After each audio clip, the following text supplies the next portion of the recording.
when I think of attorneys, you're not like the picture that I think of. Hello everyone, and welcome back to Good Matters, a show all about using business to make the world better. I'm Rachel Parker Chavez, and I'm here to help with the how, the why, and everything in between. Now, if you've ever had any legal questions around social entrepreneurship, today's episode is a must-watch. I'm sitting down with a brilliant young woman who's really passionate about social impact and also happens to be an attorney who specializes in social enterprise. Anastasia Butler is a partner at Sustainable Law Group. Sustainable Law Group is a different kind of law firm, representing clients that seek positive social change and strive to maintain the highest ethical standards. They specialize in social enterprises, green businesses, and charitable nonprofit and for-profit organizations. They themselves are a social enterprise and a certified B Corporation, factoring in the good of people and the planet into everything they do. So I'm super excited to get to talk to you and to share all the knowledge that you have. And so thank you so much for being here. Oh, thank you for having me. Just give us a little bit of a background of who you are and how you got here and what Sustainable Law Group is all about. I went to a kind of an alternative law school, Northeastern in Boston. It's a public interest law school. So I knew going there I really wanted to make an impact with my law degree. And I knew I wasn't going to fit the traditional corporate attorney profile. But my first year of law school, I interned during that summer with a nonprofit in Nicaragua, helping sugarcane workers gain access to justice. What was happening was these sugarcane workers were working, 14, 16-hour days and contracting this disease called CKDU, which essentially requires dialysis. And it was this whole cycle where they would work for this company, get CKDU, get cut off from, get fired, get cut off from the benefits of working with a company, and then they would be subcontracted out and still work for the company. So it was just like this whole, in terms of human rights violations, it was horrendous.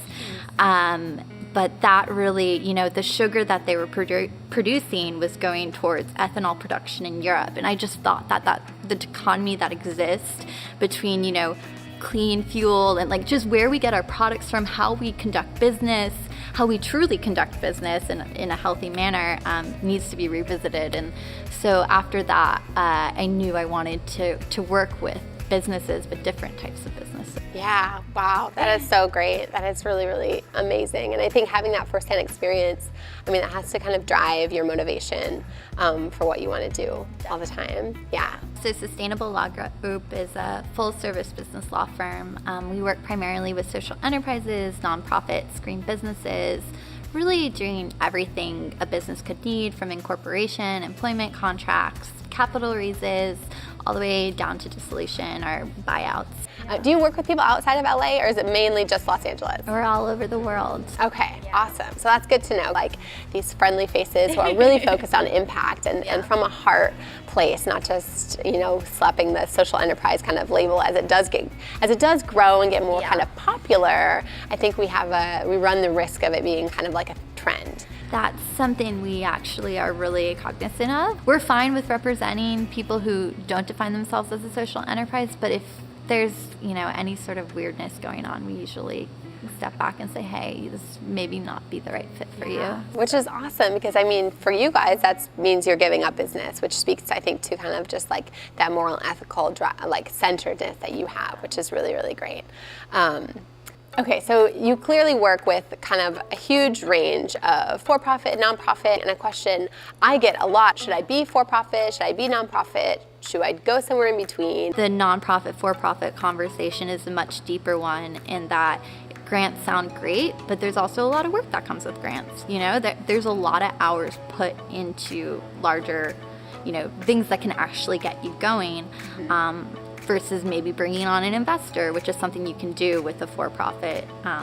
Something we talked about earlier is it's really easy to transition from a for-profit to a nonprofit, but going from nonprofit to for-profit can be really difficult. So if people are thinking about it, stick with the for-profit first, and then it's easier to transition the other way. I definitely err on the side of, a simple LLC. LLCs are, one of the easiest entities to manage, but you still have that corporate shield that will protect your personal assets, because that's the whole reason that you want to incorporate your business, is to protect yourself and your personal, your own money, your spouse's money, from being entangled with the business and any liabilities that come up if you get sued or if there's insurance issues. You don't want that coming into your personal life. Just a larger conversation. Yeah, for sure. And actually, you have a great article that I can link to in the post along with this interview. That's specific questions to go through for nonprofit, for-profit. So I'll do that.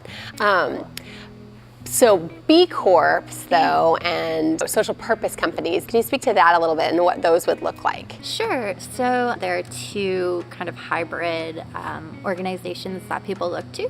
The first being the Benefit Corporation, which is different than B Corp, but I'll explain that in a sec. And then the Social Purpose Corporation.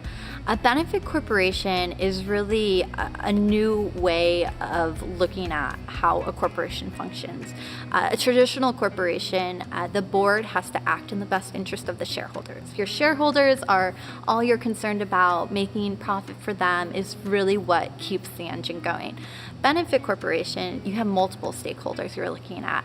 You're looking at the impact you have on the environment, your community, your workers, the overall social mission or environmental mission you have, and your shareholders as well. So you don't forget about them in the benefit corporation. It's just a balance.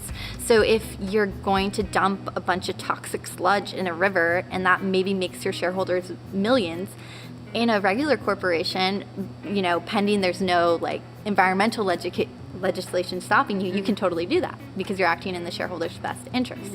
Conversely, if you're a benefit corporation, your board can be like, no, we're not going to do that because of the tangential environmental impact we're going to have, even though our shareholders could make $1 million. So really, the benefit corporation is seeking to have this holistic, and I'm not a fan of the word holistic, but if there is a word to describe it, it's the benefit corporation. Just in really incorporating ethos into how you operate.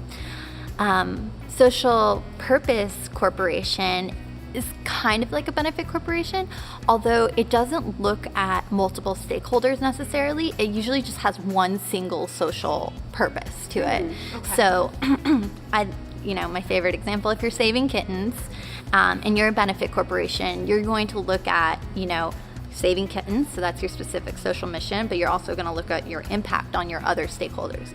Social Purpose Corporation, all the focus of that corporation is to save kittens. So there's really just a difference in how you're balancing things with those two. Social Purpose Corporations are usually appropriate for nonprofits, so to have that as an extension of the nonprofit's 501c3 exempt mission or purpose, but it can also be done with an LLC. So interesting. We don't really see a lot of the social purpose corporation. By and far, it's the benefit corporation that really piques people's interest, and I think that's because of the association with B Corps. So B Corporation certification is like the certification that you can get for your fruits and vegetables with organic. It's just, we're a B Corp, Sustainable Law Group's a B Corp. It's just kind of a marker of good company practices that you get to kind of tell the world. From a third party. Third party standards. Right. It's an audit. It's a pretty intense process. And actually, being a B Corp is a really good marker of being a healthy company because of the rigors associated with the auditing process. The IRS, from a tax perspective, is actually changing the way it looks at benefit corporations as well. There was it wasn't that recent, I guess it was last year, there was a private letter which essentially allowed a benefit corporation to deduct more than you're usually allowed to deduct for charitable giving, because the giving was part of its public purpose as a benefit corporation. They were actually allowed to deduct more.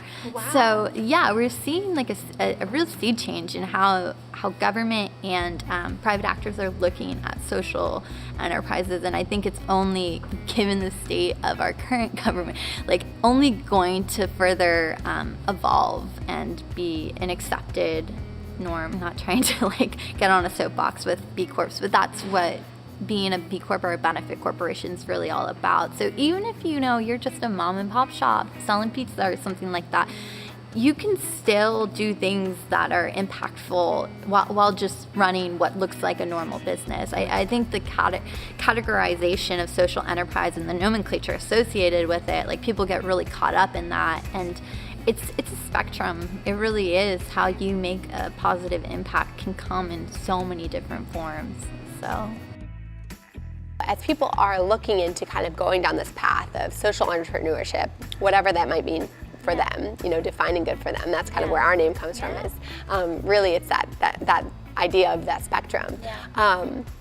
What would you say from your perspective is a good point where people should be like, okay, it's time, I'm in a place where I should be seeking legal advice?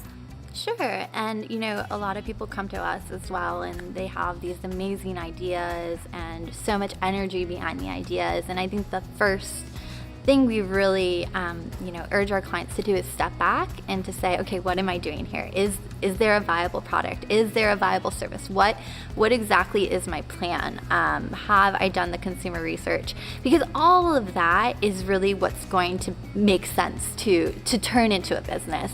If you don't have that that foundation laid, we don't want to take advantage of. We don't want to create something that you aren't able to necessarily execute on. Yeah. So step one is not, okay, I have a great idea, let me go talk to a sustainable law group about how do I incorporate it. Definitely doing some of that that work ahead of time. I mean, have you seen that happen where that has happened and people have come and? Yeah, and it's always heartbreaking. It's really heartbreaking to caution people, okay, have you done the research? And they're like, no, I want to start it, and we're their attorney, so we start it for them, and then a couple months later they're like, we have to close it because we didn't realize X, Y, and Z, or we don't have the financial means to do A, B, and C. So it's definitely disheartening, but we're in a place where we see so many entrepreneurs that we usually, if they're not quite there yet,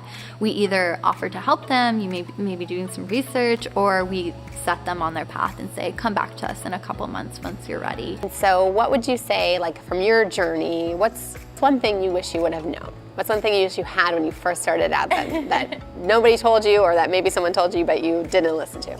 I think this is the theme of this web series, is that there aren't many rules, and that this is evolving. And so even though I went to this crazy radical law school, still very much about rules and how they're defined, and kind of finding comfort in that.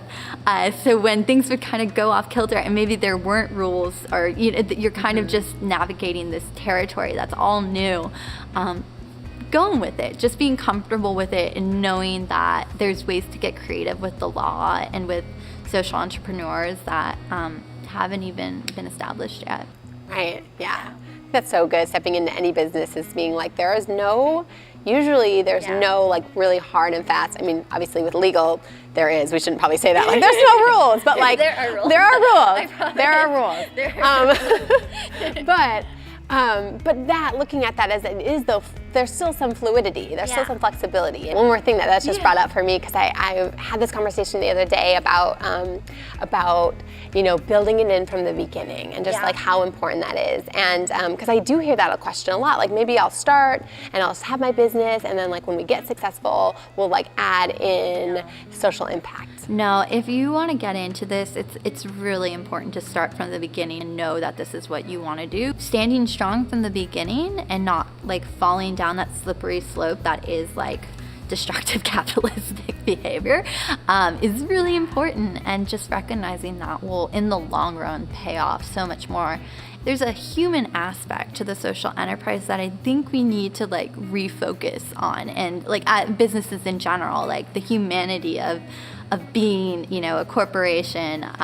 So yeah, I think that's Just not losing that. Yeah, don't lose it. It's special and it will be rewarded. You guys, I had so much fun during this interview. And I don't know about you, but fun is not the first word that comes to mind when I think about sitting down with an attorney. Don't get me wrong, I know some lovely attorneys, but Anastasia is truly a gem and she's crazy smart. She really knows her stuff, so I hope you took away a few nuggets of wisdom to help you as you start or grow your business for good. As always, if you have any questions, please feel free to send them my way. If you like this episode, especially if you know of other people who are also using their business for good, please share it with them. And don't miss a thing by signing up for Defining Good updates, tools, and free resources on defininggood.com. Remember, you have a unique voice and a distinct circle of influence, so you can choose to ignore it or you can use it to change the world. Thanks so much for watching, and I hope to see you again soon. Is that weird? Yeah. I think that might be cool. It's like a Woody Allen movie. Was this all awkward? Do we need to redo it, Mike? Let's start over. Hi, everyone.